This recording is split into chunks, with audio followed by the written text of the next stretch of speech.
Yang ketiga, ini kita akan berbicara membahas tentang pembahasan perspektif dari lingkungan. Dan ini nampaknya juga pembicara sangat jauh dari Jawa Timur. Mungkin bisa ditampilkan di layar. Ustadz Fajar Kurniawan dari Jawa Timur. Ya, assalamualaikum Ustadz. Waalaikumsalam warahmatullahi wabarakatuh. Apakah suara saya bisa didengarkan? Bisa. Alhamdulillah. Baik-baik ya di Jawa Timur ya. Alhamdulillah. Baik Ustadz. Kalau kita bicara tentang IKN, Indahkah Kalimantan nanti, ini juga menarik sekali untuk kita bicarakan dari perspektif lingkungan gitu. Jadi karena apa? Kita sama-sama tahu bahwa Kalimantan itu menyimpan berbagai macam potensi sesungguhnya gitu. Alamnya yang begitu luas, kekayaan alamnya juga berlimpah gitu.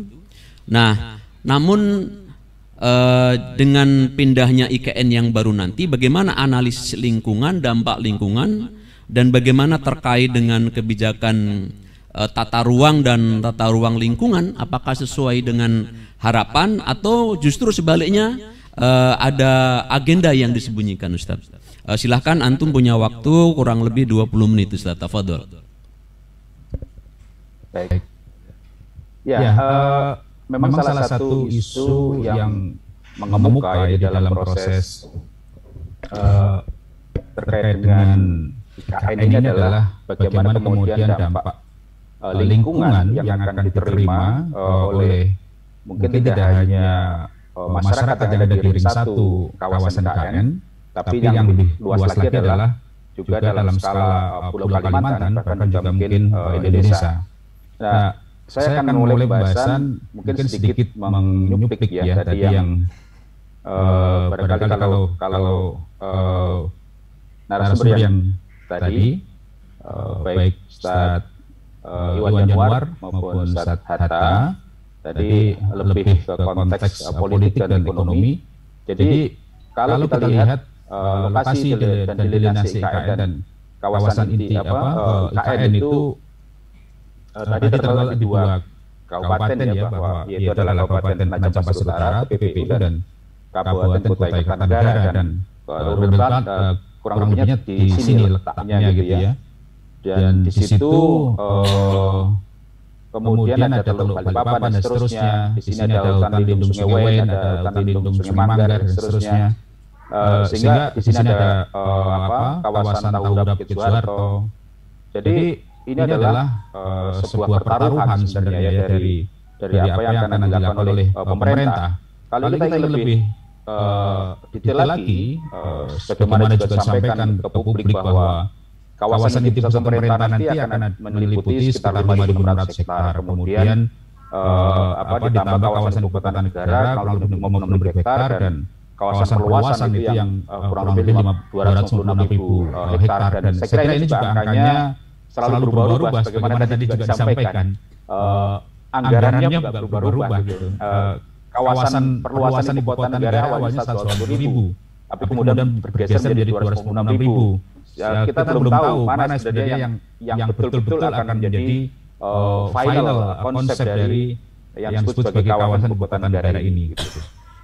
Nah, saya langsung saja masuk pada kerangka normatif dan regulasi terkait dengan pengelolaan dan perlindungan lingkungan hidup di Indonesia. Jadi kalau terkait dengan proses secara normatif ya, ketika ada sebuah mega project, saya katakan ini adalah mega project karena juga luasannya juga sangat masif ya. Jadi kalau kita hitung secara total itu ada 226.000, kurang lebih 226.000 hektar, maka ini memang tidak boleh dilakukan secara tadi bahasa Ustadz Iwan tadi adalah ugal-ugalan, tapi ini harus betul-betul dipikirkan secara masak. Dan sebenarnya kalau kita mengacu kepada regulasi yang ada, harusnya proses itu dijalankan dengan disiplin ya, dengan tertib ya. Dan di situ kalau kita mengacu pada Undang-Undang Nomor 32 tahun 2009 tentang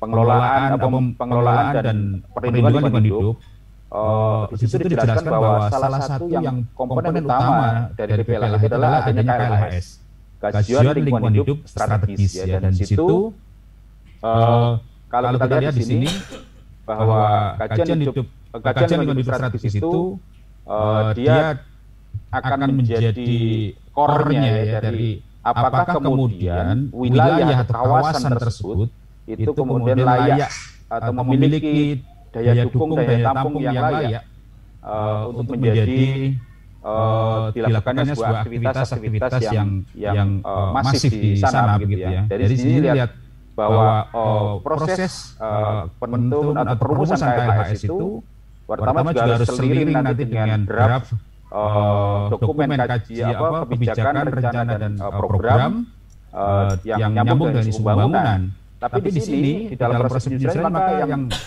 perlu dipertimbangkan ya sesuai dengan pasal 16 Undang-Undang Nomor 32 Tahun 2009 itu ada namanya daya dukung dan daya tampung atau DDT. Daya dukung dan daya tampung atau carrying capacity dari lingkungan tersebut. Kemudian juga harus dipertimbangkan dampak risiko lingkungan hidup seperti apa. Kemudian kondisi jasa ekosistem seperti apa. Jadi misalkan terkait dengan suplai air bersih, ya, kemudian kondisi udara, ya, tanah dan seterusnya itu seperti apa. Kemudian pemanfaatan sumber daya alamnya, kemudian potensi terkait dengan perubahan iklim, atau kemudian pengaruhnya terhadap biodiversity. Maka ini sebuah kajian yang sebenarnya seharusnya sangat komprehensif. Dan ketika itu harus dilakukan secara komprehensif, maka seharusnya tidak bisa dilakukan dalam jangka waktu yang cepat, karena itu ada semua ada proses ya. Misalkan mengamati tentang jasa ekosistem, mungkin perlu waktu 1-2 tahun untuk kemudian bisa didapatkan rumusan bagaimana sesungguhnya kinerja atau performa dari sebuah jasa ekosistem di kawasan itu. Termasuk tadi mengukur daya dukung dan daya tampung lingkungan atau carrying capacity, itu juga tentu butuh waktu yang tidak sedikit gitu. Nah, di situ juga disampaikan bahwa pendekatannya partisipatif, kemudian sistematis dan menyeluruh. Nah, yang sering dikritisi saat ini adalah mana partisipatifnya itu di mana, gitu. Karena semua dilakukan secara tergesa-gesa, secara terburu-buru, sehingga mengabaikan prinsip partisipatif ini. Kemudian sistematis, yang sistematis itu berarti membandingkan masa lalu, sekarang dan the future-nya bagaimana. Ini kan juga perlu analisis yang sangat komprehensif gitu. Kemudian juga menyeluruh. Nah, apakah kemudian juga ketika negara atau pemerintah atau rezim ini memikirkan untuk memindahkan ibu kota itu, bagaimana kemudian dia mempertimbangkan dampak menyeluruh tadi itu. Nah, disinilah kemudian yang harusnya dari kajian-kajian itu maka muncul 3 perspektif umumnya, yaitu bagaimana kondisi ekologinya, pengaruhnya terhadap ekonomi, dan bagaimana pengaruhnya terhadap kondisi sosial. Sehingga itu yang kemudian diharapkan kalau memenuhi tiga aspek ini, itu yang sebagai sustainable development. Nah, ini yang kemudian juga pada akhirnya akan menjadi bahan untuk menyusun namanya rencana tata ruang wilayah. Baik itu kalau IKN ini berarti harusnya punya rencana tata ruang wilayah khusus IKN. Ada juga tentu dia akan berpengaruh pada rencana tata ruang wilayah Provinsi Kalimantan Timur, mempengaruhi juga rencana tata ruang wilayah Kabupaten Penajam Pasir Utara maupun Kabupaten Kutai Kartanegara kan begitu. Dan di situ juga akan berpengaruh terhadap rencana pembangunan jangka panjangnya, baik di tingkat nasional, di tingkat provinsi maupun di tingkat kabupaten kota begitu. Nah, ini saya kira yang kita patut pertanyakan, apakah dari awal itu pemerintah sudah betul-betul menerapkan prinsip-prinsip bagaimana ada di dalam Undang-Undang Nomor 32 Tahun 2009 gitu. Nah, padahal di situ jelas tadi ya bagaimana keterkaitan antara interaksi manusia kemudian ekosistem ya. Sehingga kalau itu semua kemudian telah dengan baik, harapannya adalah proses-proses pembangunan itu akan bisa diminimalisir dampak-dampak negatifnya baik bagi lingkungan alam maupun lingkungan sosial. Nah, ini yang lagi-lagi kita harus tanya gitu ya. Nah, kemudian kalau tadi ditanyakan, misalkan keterkaitan seperti apa antara KLHS ya, kemudian rencana pembangunan jangka menengah daerah, rencana tata ruang wilayah dan sebagainya, mungkin secara skematis mungkin bisa digambarkan seperti ini, bagaimana sebuah KLAS itu akan berpengaruh pada kebijakan, rencana dan program yang itu mempunyai dampak, sehingga kemudian akan menjadi KRP yang berdampak yang sudah memasukkan unsur KLAS-nya. Demikian juga akan digunakan sebagai landasan untuk menyusun rencana tata ruang wilayah. Sehingga rencana tata ruang wilayahnya itu juga sudah memasukkan KLAS-nya tadi itu. Kemudian rencana pembangunan jangka panjang atau jangka menengah juga harus didasarkan pada tadi kajian lingkungan hidup strategisnya ini. Nah, ini yang kita sampai hari ini kita belum pernah bisa mengakses versi KLAS yang lengkap ya dari IKN ini. Yang ada adalah versi ringkas, versi presentasi yang itu disampaikan di dalam beberapa forum. Jadi yang saya kira tadi prinsip partisipasi, prinsip keterbukaan ini awal memang sulit untuk didapatkan begitu. Nah, demikian pula nanti kalau dirunut lagi harusnya kan berdasarkan undang-undang juga tidak hanya project sustainability yang menjadi prioritas, tapi juga landscape sustainability. Bicara landscape ya, misalkan di kawasan IKN, berarti kita bicara tentang 260.000 hektar itu. Nah, itu bagaimana kemudian pertimbangannya? Ya, sementara di situ ada kawasan perairan, ya, kawasan teluk, kawasan hutan, ya, kawasan lindung dan seterusnya. Yang itu semua tentu perlu approach yang khusus, ya, perlu pendekatan-pendekatan yang lebih spesifik agar kemudian kita bisa lihat secara lebih dalam lagi bagaimana sesungguhnya pengaruh dari keberadaan rencana proyek itu, IKN itu terhadap keseluruhan landscape-nya tadi itu, ya. Bagaimana flora faunanya, biodiversity-nya dan seterusnya itu harusnya menjadi satu kajian yang terintegrasi tadi itu. Saya mungkin tidak terlalu detail ya, nanti kalau mau detail boleh, tapi saya kira waktunya tidak memungkinkan. Nah, termasuk misalkan begini, misalkan menentukan daya dukung air gitu ya. Bagaimana kemudian mereka apakah kemudian IKN ini juga misalkan sudah betul-betul menyepadu-padankan, ya, menyelaraskan ya terkait dengan karakter bentang alamnya, penutupan lahan existing, vegetasi dan seterusnya, sampai kemudian bisa disimpulkan bahwa status daya dukung penyediaan airnya bagaimana, apakah mencukupi atau tidak mencukupi atau posisinya berisiko dan seterusnya. Ini kan yang selama ini juga tidak terlalu terekspos ke publik. Banyak ahli mengatakan bahwa ahli hidrologi terutama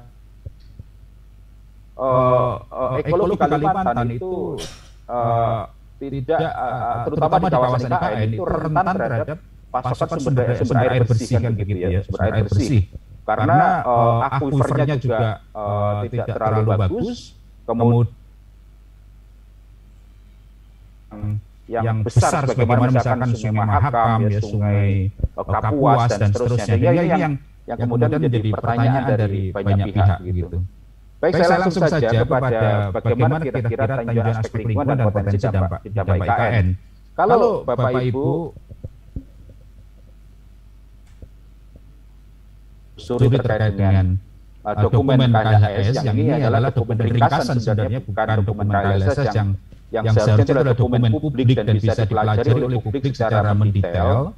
Di dalam sana disebutkan sesungguhnya bahwa Kalimantan itu kaya dan memiliki potensi sumber daya yang luar biasa. Namun demikian, pulau ini memiliki banyak hambatan dan limitasi ekologis. Jadi ada ecological constraint yang menuntut para planner, ya, para perencana pembangunan itu harus berpikir secara hati-hati. Nah, ini kan harusnya dalam konteks pemindahan IKN, kalau memang ini dipindah ke Kalimantan, itu lagi-lagi seberapa hati-hati sesungguhnya para planner tadi itu mempertimbangkan Kalimantan itu punya ecological constraint tadi itu. Kemudian daya dukung lingkungan cukup besar namun cenderung terus turun, dan ini kan seharusnya juga dijadikan sebagai pertimbangan real, ya, bagi pertimbangan penting agar kemudian tidak yang terjadi tidak kemudian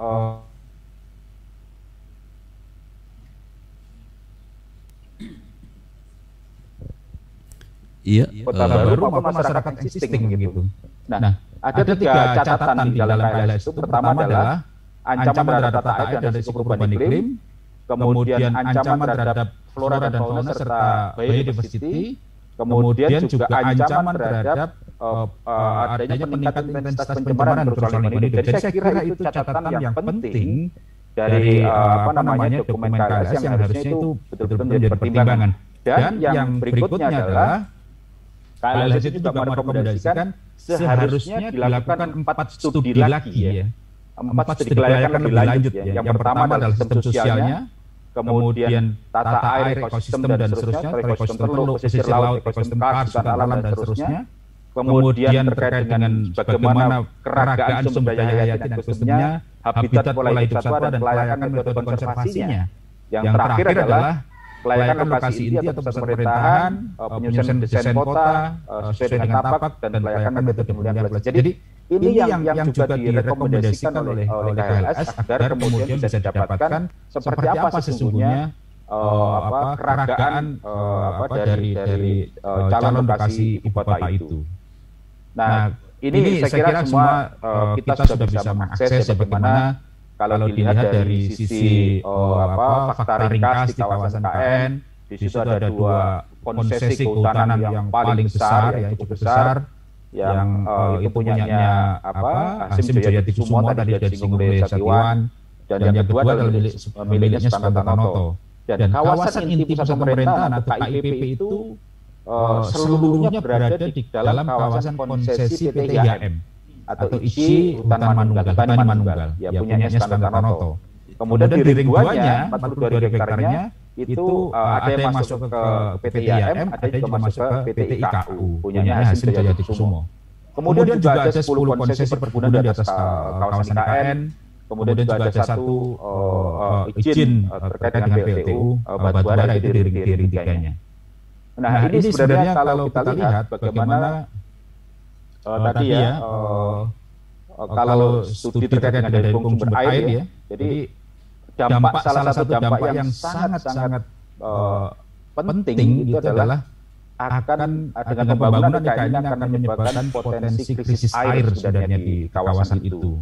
Karena ini di data dijelaskan bagaimana curah hujannya, kemudian debit-debit sungai di situ, ya, kemudian bentang alamnya seperti apa, karakteristiknya, kemudian jasa ekosistemnya seperti apa, ya, kemudian dasnya apa saja yang berfungsi, ada yang fungsinya baik, ada yang sudah jauh terdegradasi dan seterusnya. Dan kemudian yang penting adalah bahwa akuifer atau air tanah di kawasan itu sangat dalam sehingga tidak memungkinkan untuk kemudian dieksploitasi lebih jauh lagi. Dan tipenya adalah tipologi akuifer yang relatif tipis ya, sehingga tidak sebagaimana kalau mungkin kita akuifer atau cekungan air tanah yang mungkin ada di daerah-daerah di dekat gunung berapi dan seterusnya. Jadi ini sesuatu yang sangat penting, karena kalau tidak ada air berarti tidak ada kehidupan. Dan saya kira harusnya pemerintah harus paham risiko terbesar dari ketidakberlanjutan ketersediaan air bersih itu.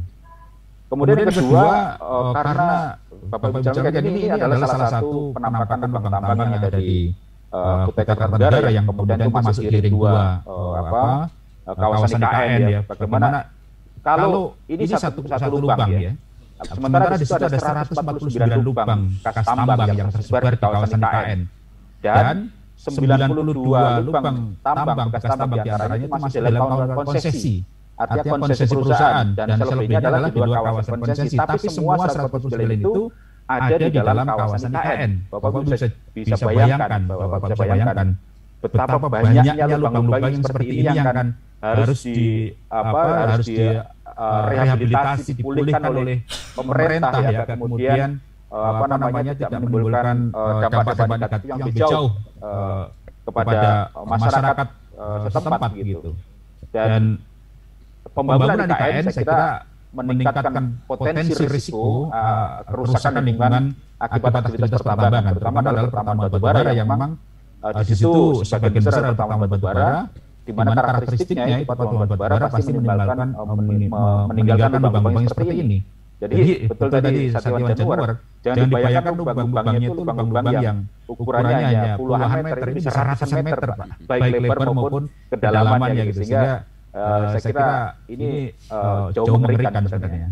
Nah, kalau kita overlaykan bagaimana kawasan-kawasan konsesi itu, ya, kalau ini yang hijau ini adalah kawasan IKN secara keseluruhan sampai di sini, ya. Yang kemudian diarsir-arsir ini adalah kawasan-kawasan konsesi pertambangan. Jadi kalau kawasan IKN intinya di sini, maka di sini di sekundernya ini sudah atau ring 2-nya ada izin usaha pertambangan. Di sini juga sudah ada, ya, dekat sekali ya, dengan kawasan inti pusat pemerintahan. Kemudian di sini ini data dirilis oleh teman-teman dari jaringan advokasi tambangan Jatam, dan itu sebenarnya merata sampai ke Kabupaten Kutai Timur gitu ya. Kalau lebih detail lagi seperti ini, ya, bisa dilihat hampir seluruh jengkal tanah di sana itu sudah merupakan konsesi ya. Kalau bukan pertambangan adalah perkebunan, kalau bukan perkebunan adalah kehutanan. Jadi lengkap sudah. Jadi kalau tadi sampai ditanyakan ini sebenarnya pindah ibu kota ini untuk siapa? Maka jawaban saya yang paling diuntungkan pertama kali itu tentu adalah para pemilik konsesi ini ya. Jadi di sini tadi yang hijau ini adalah punyanya kawasan sosial alam. Kemudian yang di sini punyanya IHM tadi, Ici Hutan Manunggal. Kemudian yang hijau muda ini punyanya Ici Kartika Utama. Kemudian yang di sini adalah Hutan Sahabat Batu Ampar. Jadi semua punya swasta ya, bukan kemudian punya negara gitu. Karena sudah diberikan konsesi kepada swasta untuk mengelola itu, dan tentu tidak bisa kemudian mereka diusir demikian saja tanpa kemudian ada kompensasi yang diberikan kepada mereka. Kemudian juga risiko berikutnya adalah peningkatan risiko kebakaran hutan. Ya, agak dipersingkat lagi, Ustaz. Baik, saya 5 menit lagi ya. Ya, silakan. Jadi risiko kebakaran hutan kalau tanpa ada ibu kota baru pun data BNPB menyatakan di Penajam Pasir Utara atau PPU ini terjadi 27 kali kebakaran dalam 10 tahun. Kemudian di Kutai Kartanegara ada 20 kali kebakaran, dan pembukaan lahan untuk perkebunan sawit juga akan terus masif. Data menunjukkan itu semua, sehingga ini juga menimbulkan potensi bahaya. Kemudian potensi pencemaran lingkungan hidup, baik yang dari polusi udara atau polusi perairan dan seterusnya, polusi tanah ya, akibat aktivitas-aktivitas yang kemudian dilakukan oleh perusahaan terutama dan juga masyarakat yang kemudian datang ke sana. Kemudian risiko banjir, tentu ini sesuatu yang juga kemarin pelajaran sangat berharga sekali. Belum lagi ini dibuka lahannya untuk kawasan ibu kota, tapi Desember kemarin banjir sudah melanda Penajam Pasir Utara, dan saya kira itu adalah mengkonfirmasi bahwa kalau kemudian dilakukan pembukaan lahan yang secara masif untuk kawasan ibu kota, walaupun katanya adalah konsepnya forest city, tapi risiko banjir itu tentu akan tidak bisa dihindarkan sama sekali, bahkan akan semakin meningkat seiring dengan peningkatan pertambahan penduduk yang ada di sana. Yang kedua adalah pembukaan lahan atau alih fungsi lahan karena aktivitas ekonomi yang lainnya. Kemudian yang juga penting adalah bahwa IKN ini adalah ancaman bagi keanekaragaman hayati Kalimantan Timur, baik flora, fauna atau biodiversitas yang lainnya. Jadi kalau di sini di peta ini disebutkan misalkan bagaimana ini jelajah wilayah jelajah orang hutan ya. Kemudian di kawasan Teluk Mahakam ini, Teluk Balikpapan, Teluk Balikpapan ini adalah ada pesut, lumba-lumba, atau disebut juga dugong dan seterusnya. Kemudian ada wilayah jelajahnya Bekantan dan seterusnya. Nah, ini kalau kemudian dengan adanya IKN tentu ini akan mengganggu habitat dari flora dan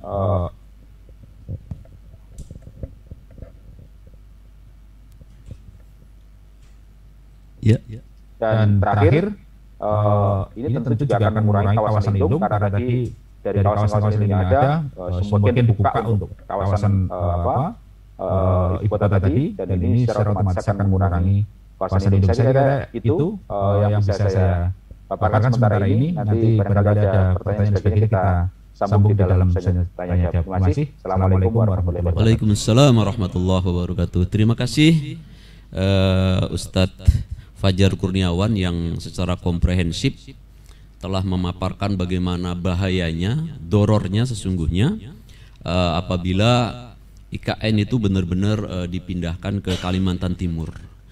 sebelum dipindahkan saja Kalimantan sudah sedemikian parah oleh para oligarki tadi, yang itu kemudian juga direstui oleh anggota dewan sebagaimana yang tadi. Nah, apatah lagi kalau itu benar-benar terjadi. Jadi ini ada sebuah kebohongan yang besar, kemudian keserakahan yang luar biasa, dan sayangnya di sini adalah keserakahan yang dilegitimasi oleh orang yang katanya tadi adalah wakil para rakyat. Jadi kalau selama ini para alim, para tokoh kita mungkin marah kalau sendal kita diambil di masjid gitu, tapi alangkah lucunya kalau melihat kenyataan begini kita kemudian santai-santai saja. Nah, mudah-mudahan ini menjadi daya dobrak bagi kita semua, bahwa ini menjadi tanggung jawab kita semua untuk menyampaikan di tengah-tengah masyarakat.